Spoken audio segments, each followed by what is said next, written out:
Thank you, Kevin. You got that exactly right. First thing to say is I'm sorry I'm not wearing my T-shirt. It's really quite small. So if there are any small people out there who'd like a T-shirt, it's very fashionable, good quality. The second thing is in a feat of mental and manual dexterity, I'm going to be posting on IEPHL and tweeting during this presentation. So keep checking your emails and see what you can spot. The third thing is I can see there's quite a lot of people sitting at the back, and I've got some really fancy slides. So if you've got eagle eyes, that's fine. Stay where you are. If you haven't, and you don't have a pair of binoculars in the back of your pocket, maybe you want to come up and just check out these cool slides. In particular, check out Gavi's new brand. We've gone from capitals to lowercase. We've got this kind of droplet thing, which is a sort of vaccine drop. Come up and feast your eyes on it. So, I realized that a number of people in the room were here on Tuesday at the leadership meeting, which I think was a great day. And I did do a presentation about this strategy at that. So I'm going to move pretty quickly through the first part of this presentation and then focus a bit more on the difficult question that somebody asked me at the end of the presentation on Tuesday, which was, okay, well, that's all very nice, but what does it mean for countries? How are you implementing? Which is obviously a really difficult question to answer, so I completely dodged it at the time. But I'm going to have another run at it today. So the first thing is to define what we're talking about. So this is an immunization supply chain, as we've defined it, and it's in several words here I want to call out. Immunization, not vaccines, so it's about the equipment necessary to ensure that immunization happens, as well as the vaccines. It's an interconnected system. Obviously, that flows from the use of the word chain. If you break the link in the chain is useless. And if you have poor data coming out of the health facilities flowing back up, then you'll get bad forecasting and you'll get a misallocation of vaccines between countries and within countries, leading to stockouts and wastage. So it's an interconnected system. I know we all know this, but I just thought I'd remind everybody. And it involves flow of goods, which is the most obvious part, but also flow of data and of money. You need the money to pay for the kerosene, to make those fridges work. You need the money to pay for the fuels, for the vehicles, and so on. So this is the challenge that we have. We have a means of measuring how supply chains are doing in Gavi-eligible countries called the Effective Vaccine Management Standard. And it's been done in all Gavi 73 countries and some other countries as well. And it's done every 3 years. And according to this standard, most countries don't meet the standard at most levels of the supply chain, and no country meets the standard at all levels of the supply chain. So the red on here is the bad news, the green is the good news. You can see there's a lot more red than green. So that's the challenge we have in the supply chains we're talking about in immunization.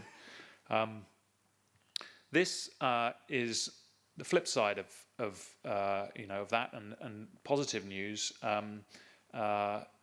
Gavi is planning to roll out a lot of new vaccines in the next few years, and we hope to see coverage improved in Gavi-eligible countries. We plan to work with countries to see coverage improved and to deal with equity issues.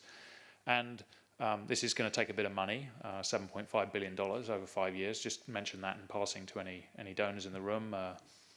Mark, where are you? Mark, yeah. Gates Foundation. Anyway, you get the message.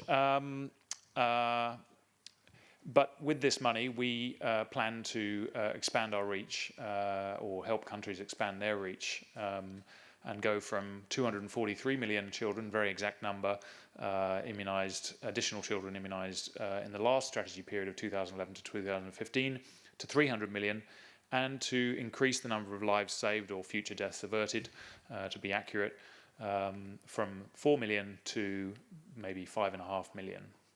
So big increase in impact over the next few years.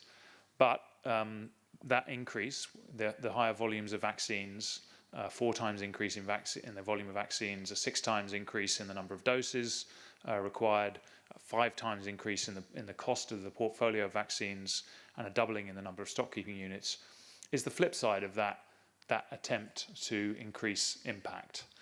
So the supply chains in countries, according to the effective vaccine management standard, are not in good shape, and we're going to make the problem much worse. So the Alliance recognised this issue. We spend $1 billion a year on vaccines, but previously, in Gavi at least, in the Secretariat, we paid very little attention to vaccine supply chains, immunisation supply chains. Of course, other organisations have been working on this issue for a long time. UNICEF has been thinking about it for a long time. WHO has been thinking about it for a long time. Countries, of course, think about it all the time. It's their daily business. But there wasn't a kind of overall approach that was agreed across all of the different players in immunisation. 18 months ago, we called people together and we set up a task force, and we have been developing a strategy. And what you see before you is that strategy, which was approved by our board in June. And that matters because the board pulls together all of the kind of key players in immunisation. It matters because the board authorised some money, and we hope will authorise some further money in December when they meet. And it has created a kind of momentum behind the strategy, and I think that's important.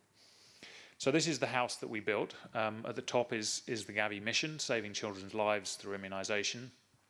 And we established some objectives, and I think these fit very well into the framework that Lisa was presenting in terms of the interagency group, maintaining vaccine potency, quality in another definition of quality of medicines, ensuring availability of the right vaccines and supplies, and using resources efficiently. And we broke the strategy down into a number of kind of building blocks. And the first of those is people and practices. I can't see Masonda. Yes, I can. She's at the back. I told you to come to the front, Masonda. But you've seen these slides before. Fair enough, you have seen these slides before. In fact, you actually made some of these slides. So, so Masonda in UNICEF Supply Division is chairing the people and practice group. And obviously that work about how do we get better human resources, better recognition for supply chain managers in immunisation is absolutely central to this work, and very relevant to the discussions over the last couple of days.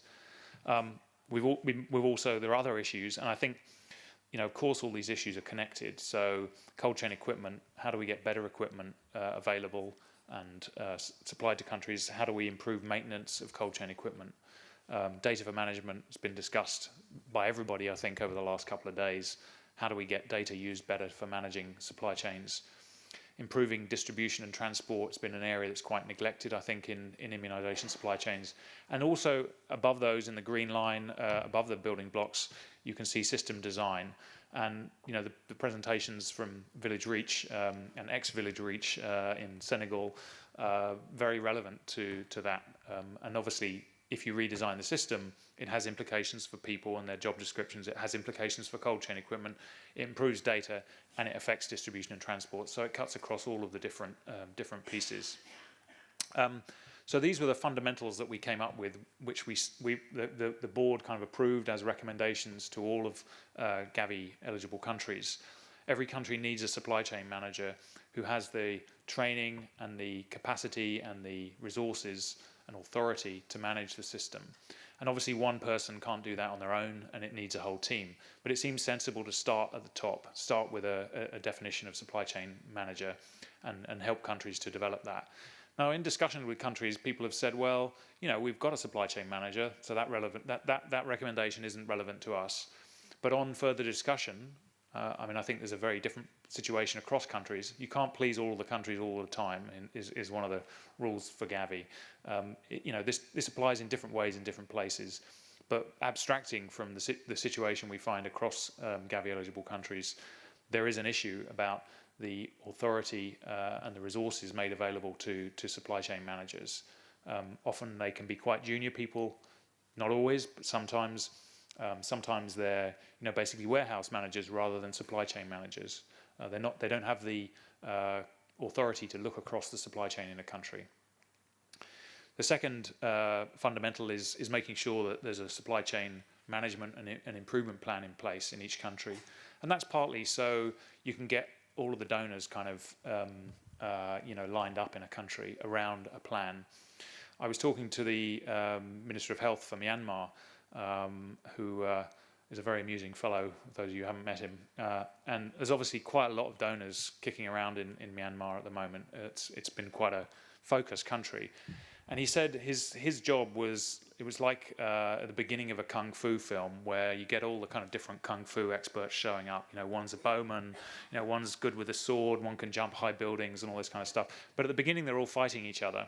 His job is to get to the end of the film where all the kung fu guys are fighting the baddies in an organised way. And I think that's a great metaphor. we need more kung fu film metaphors in global health, I think. For the kind of coordination that needs to go on to get the donors organised, to get all those implementing partners who are desperately trying to help but sometimes falling over each other.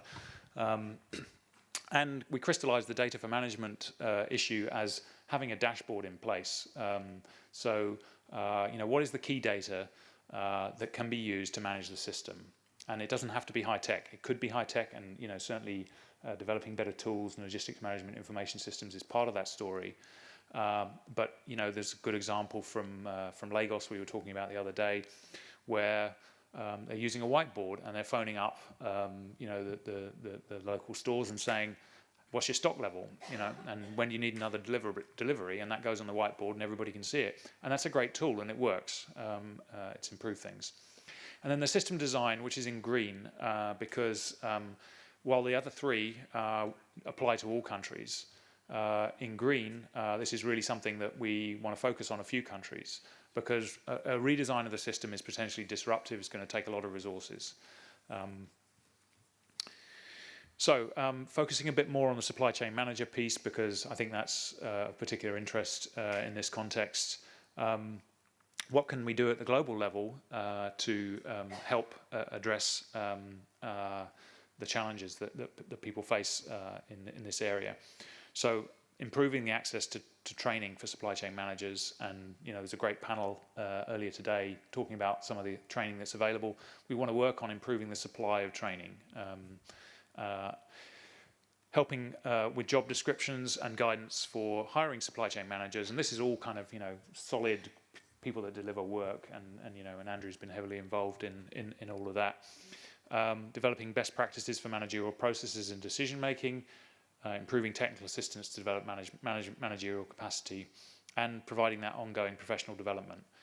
So all of these things, some concentration at global level, but in practice, this has all got to be translated at country level.